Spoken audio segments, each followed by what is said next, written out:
JC Tickets provides first-class trips to Ravens road games, including airfare, 4-star hotels, game tickets, and cocktail parties. We also help provide great seating locations to all Ravens home games. JC Tickets, where the games begin. Visit us at jctickets.net.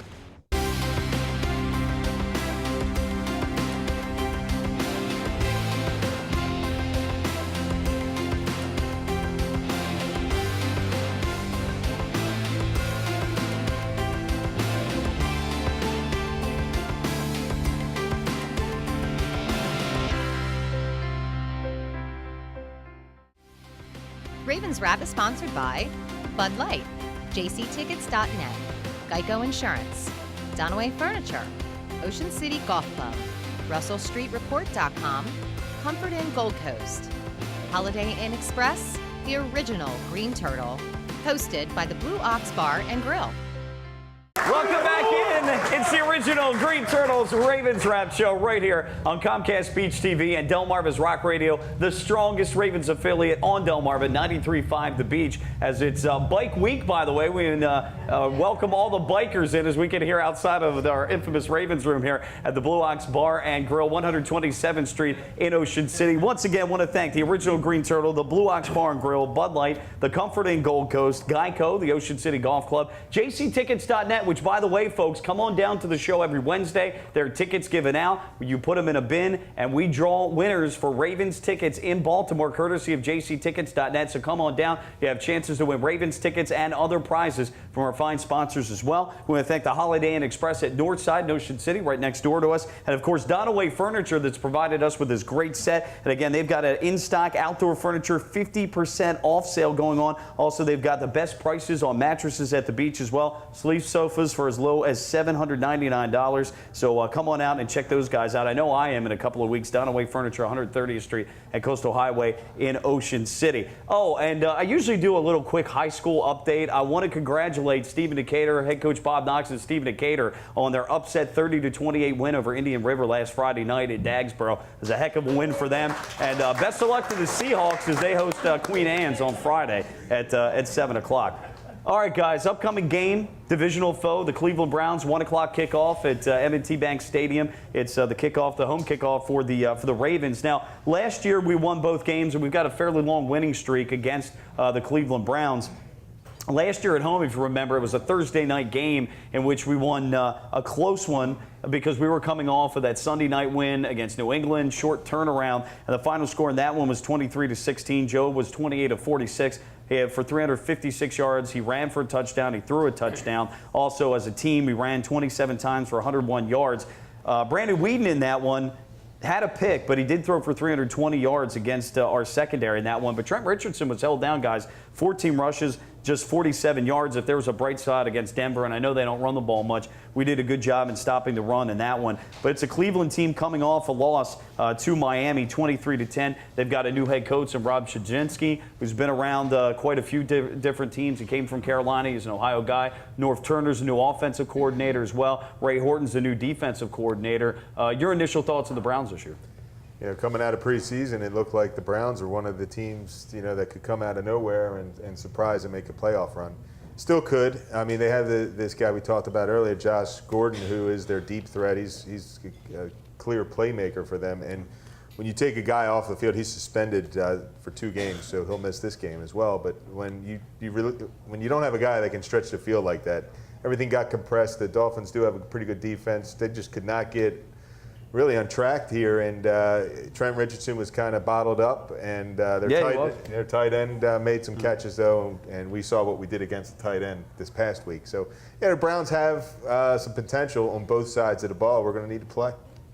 I think the Browns are obviously better than they showed last week, but, you know, anytime you're sacked 6 times and you give up 3 interceptions, I mean, it's tough to really come on, and, you know, the running game got stopped. But, you know, hopefully we can do the same and stop the running game, but I think it's going to be a lot closer than people think. Tommy, and you were talking about the fact in the first couple of segments with the Ravens and the pass run ratio in that Denver game. Okay, Trent Richardson had a great year last year. North Turner, he loves to pound and then play action pass. He only got the 13 rushes. I know they did a pretty good job in stuffing the run. Miami's got a good front 7, but 13 carries compared to 53 passes. I'm shocked at that. We talked about Cam Cameron not utilizing Ray Rice last year. Boy, I'm sure the Cleveland talk shows were talking about Norv Turner not utilizing Trent Richardson. That happens when you get down. I mean, so that's just what happened to us. I mean, through 60s. When you get down, you have to throw. So sometimes statistics are very misleading, and they are a lot. I mean, so you have to look at play by play, and that's why I think certain plays are momentum changers, and certain things change how the game goes. And so it just creates a different. You know, if there's one misplay, or like. The missed call that we didn't get, that's a punt instead of a touchdown, and it's huge. It's a huge momentum thing. You get down 14, it's like a 14-point turnaround. The Browns, I tell you, they always play us pretty tough, and I think the Ravens are. I don't think the Ravens are going to blow out a whole lot of teams this year. I still think they have a very good team. I think Arthur Jones coming back, if he plays, will be huge.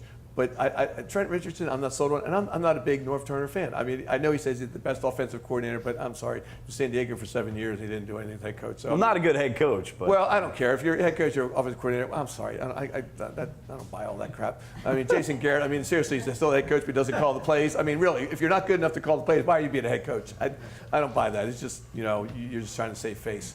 But I'm not too worried about that. But I don't think Whedon, out of all those young quarterbacks from last year, I think Whedon is probably the weakest out of all of them. yeah, he had 3 picks in the game. Now, I thought he might be in the wrong offense last year. They won at West Coast last year.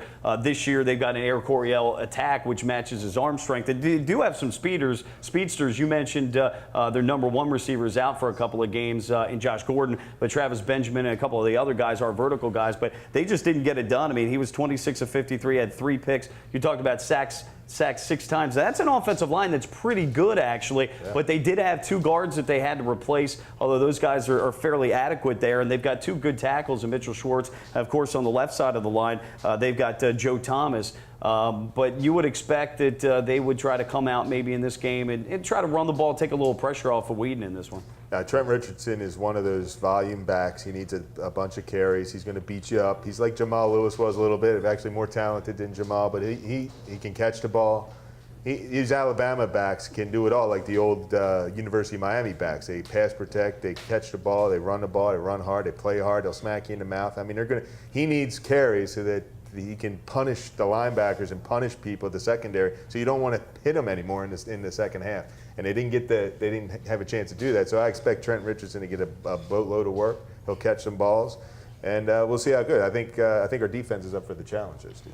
I think they're very solid at all the positions except for the quarterback is a question mark, and how solid is Whedon. Obviously, when you come out throwing 3 interceptions, you're not starting the season off with a bang. Right. So hopefully we can get on him and get on early, but they could definitely get it going. Yeah. Tommy, we talked about upgrading the defense, and there's the talk back and forth about bringing back Anquan Bolden, or should we have brought back Anquan Bolden and some other guys. And the Ravens decided to go defense, and they picked up Doomerville and Canty and Spears and drafted some guys. I think the defense, they're going to earn their money's worth in this game. This is why the Ravens upgraded on defense for games like this, to stop the run. And Trent Richardson and that offensive line of Cleveland, they're going to bring it.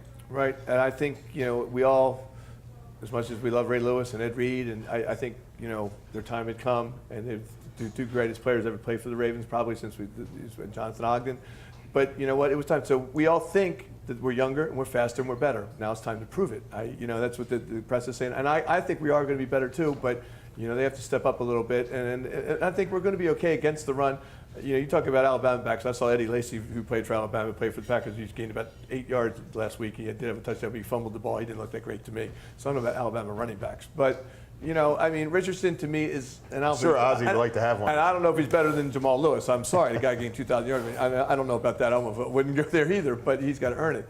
But I think we need to win. I mean, we have to win. I mean, you don't want to go 0-2 to start the season. So I mean, it's a big game, and not too many times you say Baltimore Cleveland's a big game, but.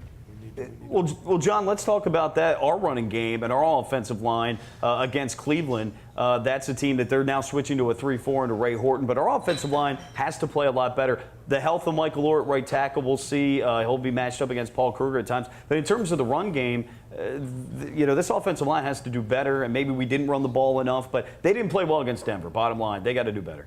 2 of the better guards in the game. We just need, and we talk about this, it seems like every other show. Good offensive linemen like to run block. And to be good at run blocking, you need to run the ball. And you just need to, it's like we talked about, running backs that need volume. These offensive linemen need volume in blocking these guys, and that's how you beat them up, and that's how you start creating holes. And you start getting into the other guy's head, and you know that you're going to beat them every single play. And guess what? They know the same thing. But if you give them a break and you throw the ball 2 out of 3 plays, then all you're doing is when you're better than the guy across from you, you're doing them a favor by not hitting them every single time. So we need volume in the running game, and we have 2 volume running backs. So I guess volume is my favorite word today. I think we will turn up the volume in this game. I think we'll come out running, and we will continue to run throughout the game. One guy that the Ravens need to look out for, Desmond Bryant. He's a defensive tackle for Cleveland. He came over as a free agent from Oakland. In the game against Miami, he had 3 tackles. He had 2 sacks, a couple deflections, and 4 quarterback hits. So he caused some issues for the Miami offensive line. He's a guy that we're going to have to watch out for on that line. There's a guy that Marcavius Mingo, an outside linebacker, our first-round draft pick. He's going to be eligible to play in this game. Probably won't start. But again, a 3-4 look. We'll see if Cleveland's able to upgrade on that defense. You're going to see more of a Pittsburgh Steelers-esque approach with Ray Horton, who took the playbook from Pittsburgh, was with Arizona, and is now in Cleveland with this one. And again, John, it should help, and guys, it should help with the number 1 receiver being out for them. Conversely, though, Joe Hayden is a heck of a corner for them. I assume he's going to be matched up against Torrey Smith. So if he gets taken out, hey, some other guys are going to have to step up. Yeah, and that's what having intelligence, that's why having experience and intelligence, it's kind of like Ed and Rave there for a while. You know how to play the game and where you need to be. And I think we saw open receivers. Dallas Clark was open. So he will not keep dropping the ball. He did have a great game statistically anyway. I think we're going to be okay. I think we'll be okay with our offense passing the ball, but we have to run the ball in order to execute. I think a way to do that, though, is screen passes. Pierce and Rice are perfect screen pass or screen running backs. And you talk about still hitting a guy. You can do that. Let them come in a little bit. Keep them off balance, especially when you're getting pressured, like Flacco was getting pressured. That's a great way to do it. And we've never seemed to have a good screen play for years. I don't know why. Maybe it's just my imagination. We don't run a very good screen pass. We have the guys to do it. Guys, we need to get predictions. We're under 60 seconds. Tommy, we'll go ahead with you. I think the Ravens win 20-13. 2013? Okay. Yeah. 21-17 Ravens. That was my score, so now I have to say 23-13. That's your fine. Hey, good news here. Joe Flacco, 10-0 against the Browns. Elvis Dumervil, 9 career sacks against the Browns. I like us to bounce back. It could be ugly to start out, but I'd like us to win in this one by a score of 23-13. Tony Lombardi has 23-10, and the Ravens get off the schneid and go 1-1. And you're right, you can't go 0-2 because most playoff berths don't happen when you start 0-2. And surprisingly enough, Cincinnati, Pittsburgh, Monday night, one of those teams is going to start out 0-2, but it better not be us, hopefully. Guys, thank you so much. We appreciate it. It's the Ravens Wrap Show. We're back next week. Go Ravens on Comcast Beach TV and 93.5 The Beach.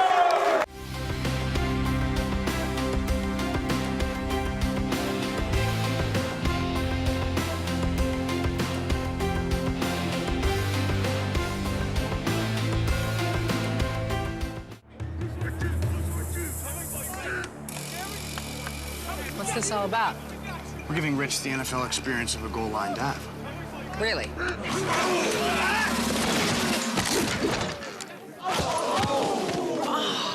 There's an easier way to get an ultimate NFL fan experience. Just snap the tag wherever Bud Light is sold and you could win. Bud Light in the NFL. Here we go.